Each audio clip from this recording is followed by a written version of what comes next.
तो एक बार फिर से स्वागत है आपका। यूपी का चुनावी मूड कहता क्या है? साप्ताहिक सर्वे के दौरान यही ढूंढने की, यही खंगालने की कोशिश हमारी होती है कि आखिर जनता का मूड इस बार किस तरह से बदल रहा है, क्या कुछ आंकड़े कहते हैं। और देखिए, जैसा हमने आपसे वादा किया था कि ठीक 7 बजे हम आपको बताएंगे यूपी का फाइनल आंकड़ा क्या है। इससे पहले आपने देखा कि उत्तर प्रदेश को हमने 4 रीजन में अलग अलग जगहों पर बांटा है, क्या कहते हैं आंकड़े। लेकिन अब फाइनल आंकड़े के लिए फिर से चलते हैं एक बार मेरी सहयोगी जिया के पास। जिया। बिल्कुल शिरीन, इंतजार खत्म हो चुका है। लगातार दर्शक इस बात का इंतजार कर रहे थे कि यूपी का आखिर फाइनल आंकड़ा क्या कहता है, लेकिन उसके पहले जल्दी से दर्शकों को बता देते हैं अलग अलग रीजन के आखिर आंकड़े क्या कहते हैं। सबसे पहले हमने बात की थी बुंदेलखंड रीजन की। कुल 19 सीटें, BJP plus 43%, SP plus 29%, BSP 15%, Congress 8% और अन्य के खाते में 5% वोट शेयर जाता हुआ नजर आया। दूसरे रीजन की बात कर लेते हैं, वो है अवध रीजन।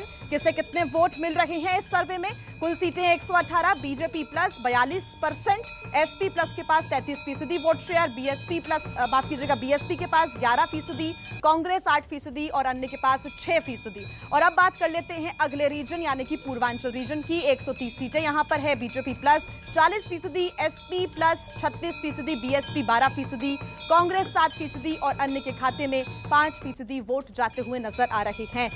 सबसे बड़ा रीजन 136 सीटों के साथ पश्चिमी उत्तर प्रदेश। यहां पर आंकड़े क्या कह रहे हैं? बीजेपी प्लस के पास 39%, एसपी प्लस के पास 33%, बीएसपी 16% और कांग्रेस के पास देखिए 7 और अन्य के पास 5%। और अब इंतजार खत्म हुआ है शिरीन। जनता लगातार ये इंतजार कर रही थी कि आखिर एबीपी न्यूज और सी वोटर के सर्वे में यूपी में आखिर जो फाइनल आंकड़ा है वो क्या कहता है। कुल सीटें यहां पर हैं 403 सीटें। पिछले विधानसभा चुनावों में बीजेपी ने बड़ी जीत हासिल करते हुए सरकार बनाई और इस बार आंकड़े क्या कह रहे हैं देख लीजिए। बीजेपी प्लस 40% अभी भी आगे चल रही है, एसपी प्लस के पास 34%, बीएसपी के पास 13%, कांग्रेस के पास 7% वोट शेयर और अन्य के खाते में 6% वोट शेयर जाता हुआ नजर आ रहा है। शिरीन, ये आपको पता है कि लगातार विजय रथ यात्रा समाजवादी पार्टी की निकल रही है, बीजेपी के लगातार शिलान्यास और उद्घाटन की प्रोसेस भी लगातार जारी है। बीजेपी को टक्कर बीएसपी भी दे रही है, कई निशाने भी साध रही है। ऐसे में सभी पार्टियों ने कमर कस रखी है। शिरीन। बिल्कुल जी, कांटे की टक्कर जरूर है, लेकिन साप्ताहिक सर्वे में जो बड़ी पिक्चर निकलकर सामने आई है वो यही कि यूपी में जो तस्वीर है वो ये है, यानी चुनावी मूड ये कह रहा है कि बीजेपी प्लस पहले नंबर पर। लेकिन अब क्योंकि हम देखेंगे 4 दिसंबर से लेकर आज तक के आंकड़ों में कितना फेरबदल हुआ है, तो देखिए बीजेपी प्लस को 41%, 4 दिसंबर, 11 दिसंबर को ये 40%, 1% कम हुआ था, लेकिन आज 40% यानी बराबर है 11 दिसंबर और आज के आंकड़े। लेकिन इसके साथ ही सबसे बड़ी पार्टी बीजेपी प्लस यानी बीजेपी प्लस को सबसे ज्यादा परसेंटेज दिखाई दे रहा है। एसपी प्लस को 33%, 4 दिसंबर, 11 दिसंबर को 34% हुआ और इस बार भी 34% है। और इसके अलावा बीएसपी की बात करें तो 13%, 4 दिसंबर और देखिए 11 और आज में भी 13%, यानी कि किसी तरह का कोई बदलाव नहीं। कांग्रेस की स्थिति है कि 8% 4 दिसंबर को था, लेकिन 11 और आज की डेट में 7% यहां पर कांग्रेस के लिए और अन्य के लिए 5%, 4, लेकिन एक बढ़ा है 6%। तो यानी कि देखिए लखनऊ की लड़ाई है ये, क्योंकि कहते हैं कि यूपी एक वो जगह है, सबसे बड़ा प्रदेश, और अगर केंद्र में आना है तो जो रास्ता है वो यूपी से ही होकर निकलता है। तो मैं सीधे रुक कर लेती हूं, क्योंकि बड़ी पिक्चर यही कह रही है कि बीजेपी प्लस अभी सबसे आगे यहां पर है। कांटे की टक्कर जरूर समाजवादी पार्टी और एसपी प्लस में दिखाई दे रही है, लेकिन लखनऊ की जनता क्या कहती है इस फाइनल आंकड़े को लेकर? इस हफ्ते भी बीजेपी प्लस को सबसे ज्यादा वोट परसेंटेज दिखाई दे रहा है। संजय।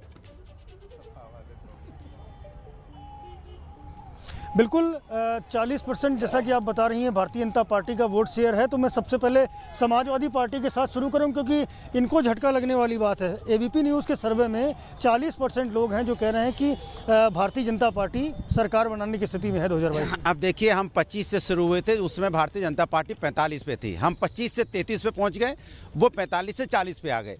एक सप्ताह बाद आप देखोगे हम 40 पे पहुँच जाएंगे, वो 33 पे आ जाएंगे, और एक महीने बाद देखोगे वो 25 पे पहुँच गए, हम 50 पे पहुँच गए। अब भारतीय जनता पार्टी के पास एक ही काम बचेगा, इवेंट मैनेजमेंट का।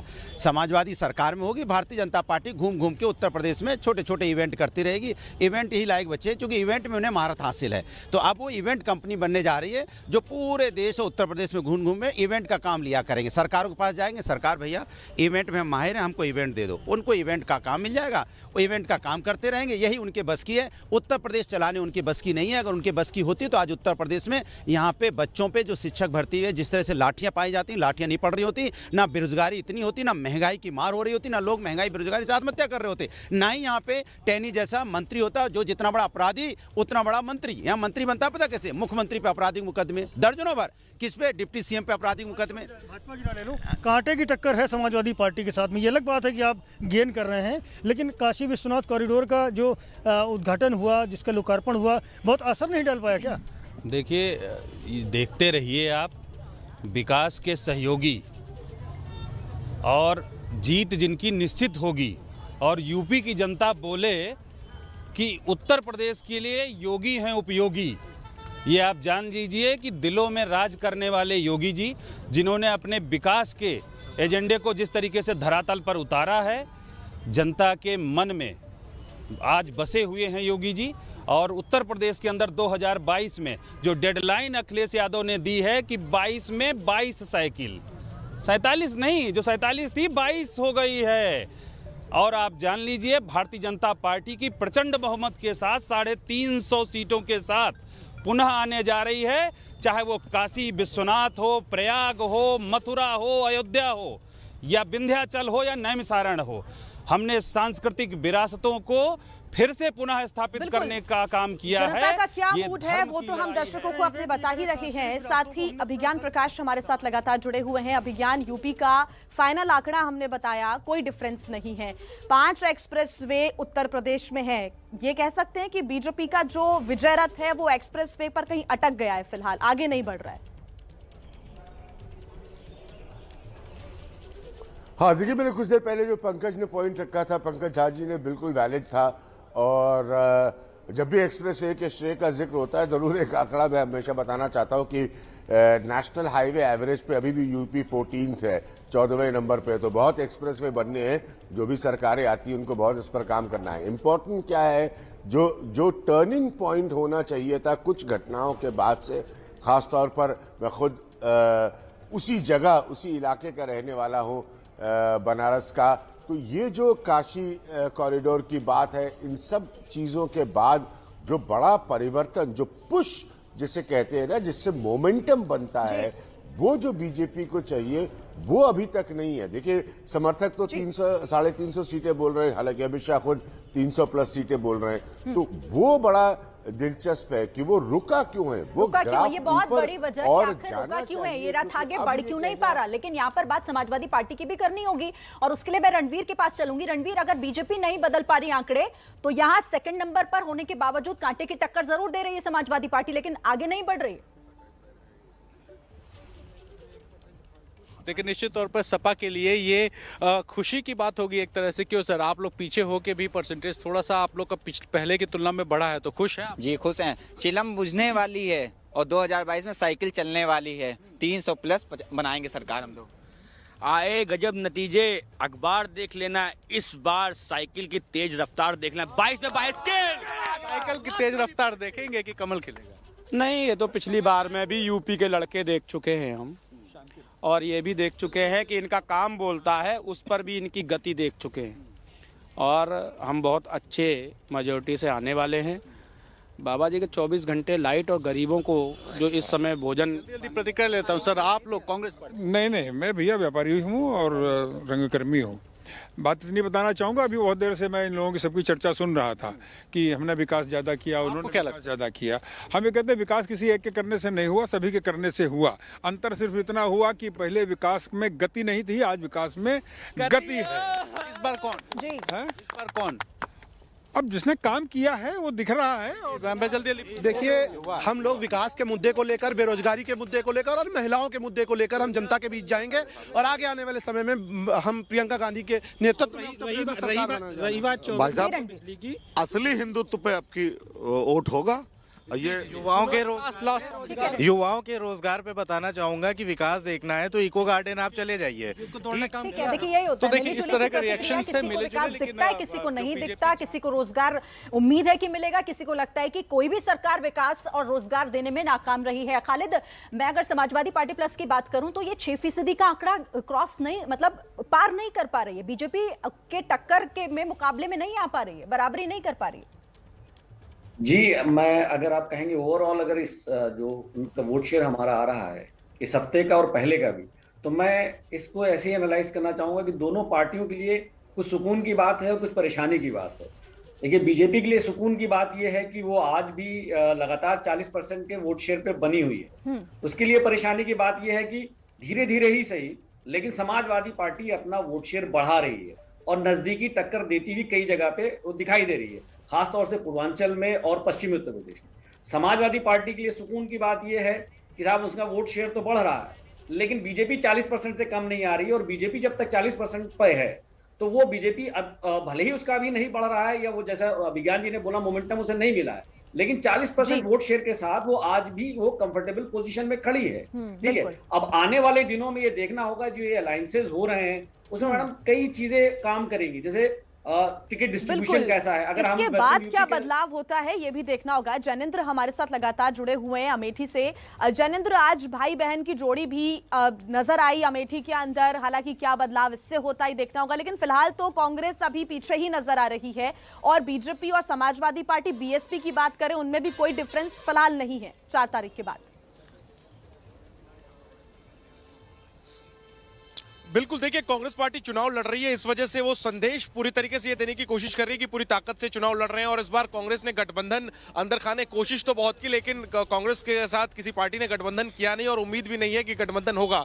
तो कांग्रेस सभी 403 सीटों पर लड़ेगी और कहीं ना कहीं 2024 के लिए एक ग्राउंड बनाने की कोशिश करेगी। इस विधानसभा चुनाव में कांग्रेस मुख्य मुकाबले से तो बाहर है, हालांकि जो उसके मजबूत उम्मीदवार होंगे वो जरूर अच्छी टक्कर देंगे और जीत भी सकते हैं, लेकिन मुख्य मुकाबला बीजेपी और समाजवादी पार्टी के बीच ही है। ये सर्वे भी बताता है, जब हम जमीन पर घूमते हैं, लोगों से मिलते हैं, तो 10 में से 4 से 5 लोग बीजेपी का नाम लेते हैं, 3 से 4 लोग सपा का नाम लेते हैं, और लगभग यही रिफ्लेक्ट सर्वे में भी करता है। अगर आप अनुमति दे तो मैं कुछ लोगों से बात कर लूं अमेठी के, कि आखिर सपा और बीजेपी के समर्थक है कि ये क्या कहते हैं आंकड़े को लेकर के। बिल्कुल, ये बताइए, सपा के समर्थक हैं आप, समाजवादी पार्टी जो है वो टक्कर तो दे रही है, लेकिन अभी भी वो आगे नहीं निकलती दिख रही है। बीजेपी अभी भी 40% वोट पर है और आप उससे 4 से 5% वोट पीछे हैं। तो क्या लगता है आने वाले दिनों में बीजेपी को पीछे कर पाएंगे कि नहीं कर पाएंगे? यस, ऑफकोर्स आने वाले दिनों में बीजेपी को हम जरूर पीछे कर पाएंगे। इस बार सपा की ही सरकार बनेगी, क्योंकि यूपी में हर तरफ से टक्कर तो दे रहे हैं, सरकार बनाने की स्थिति में नहीं जा रहे। क्या लगता है आने वाले दिनों में क्या करना चाहिए अखिलेश यादव को कि वो बीजेपी को पीछे कर सके? अखिलेश यादव ने यहाँ के लिए बहुत कुछ ऐसा कर दिया है जो इस बार उनको नतीजे देखने को मिल याद दिला पा रहे हैं लोगों को। यस, बहुत से सारी चीजें, जैसे कि हम यहाँ रोड नंबर 4 खड़े हैं, यहाँ पर जैसे 100 नंबर जैसी सुविधाएं खड़ी हैं, वो हम अखिलेश यादव की देन है। 2012 में 10-90। ये बताइए कि बीजेपी जो है वो आगे तो है लेकिन बढ़ नहीं रही, पीछे से सपा आगे बढ़ रही है। अब धीरे धीरे अगर आखिरी ओवर में गेम गया तो पता चला कि सपा आगे निकल गई, तो बीजेपी का क्या रणनीति रहेगी? देखिए, हम आपको एक बात बता दे रहे हैं, उत्तर प्रदेश की जो राजनीति है ये कुछ अलग है, पूरे हिंदुस्तान में सबसे अलग राजनीति है। आप देख लीजिए 2019 के चुनाव से देखेंगे। एक जनता से पूछ लेते हैं, ये बताइए कि बीजेपी अभी भी आगे है, सपा टक्कर दे रही है, आपके हिसाब से क्या लगता है आखिरी में ऊंट किस करवट बैठेगा? अब देखिए, आखिरी में ऊंट किस करवट बैठेगा ये तो जनता जनार्दन बताएगी, लेकिन हम बताएंगे। देखिए, बीजेपी का तो कहीं से कुछ बनता नहीं है, लोग कहने कुछ भी करते ना, छात्र परेशान है। आज 185 दिन हो गए, 69,000। तो एंटी इनकम्बेंसी है, ये चुनौती है, देखना यही कि सपा इसको भुना पाएगी या नहीं। ठीक है, चलिए अब अजय के पास चलते हैं। अजय के पास भी जनता इस वक्त मौजूद है, इस फाइनल आंकड़े पर सीधे जनता से रिएक्शन लीजिए अजय।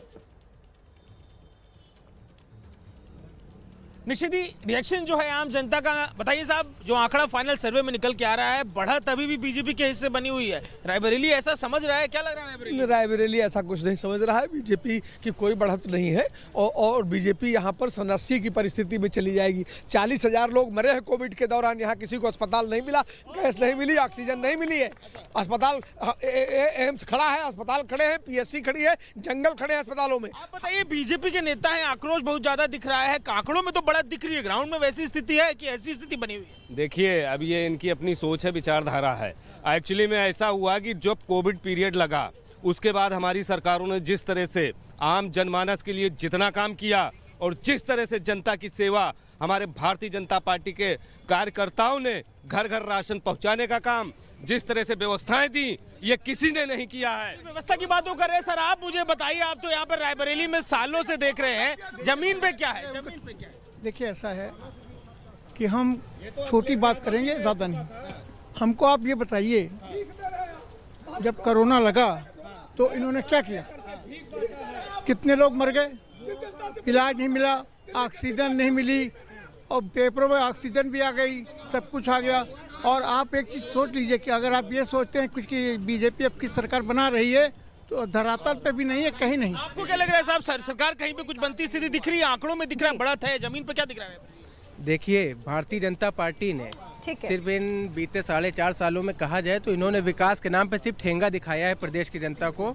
अब प्रियंका जी के नेतृत्व में उत्तर प्रदेश की जनता बदलाव मांग रही है, कांग्रेस की सरकार बनी। इस इलाके में खास बात यह है क्योंकि पहुंचा हुआ है गांधी परिवार, कल पहुंचने भी वाली है, तो एक असर दिख रहा है ग्राउंड में लोगों की बातों में। महत्वपूर्ण ये भी है कि जो लोगों की राय है, सर्वे है, उसको लेकर सबसे जरूरी है। देखिए, लोगों की राय क्या है, आखिर हवा किस दिशा में बह रही है, वो जनता से बात करके ही पता चलता है। और यूपी पर एबीपी जो ये बड़ा सर्वे कर रहा है, उसमें हम यही जानने की कोशिश करते हैं। हमारे साथ पंकज, अभिज्ञान और खालिद जुड़े हुए थे, बहुत शुक्रिया आप सभी का। लेकिन ग्राउंड जीरो पर सभी सहयोगी हमारे साथ बने हुए हैं, क्योंकि आगे हम आपको बताएंगे आखिर इस साप्ताहिक सर्वे से क्या निकला है, आखिर कौन सी वो बड़ी बात है जिसका जिक्र करना जरूरी हो जाता है।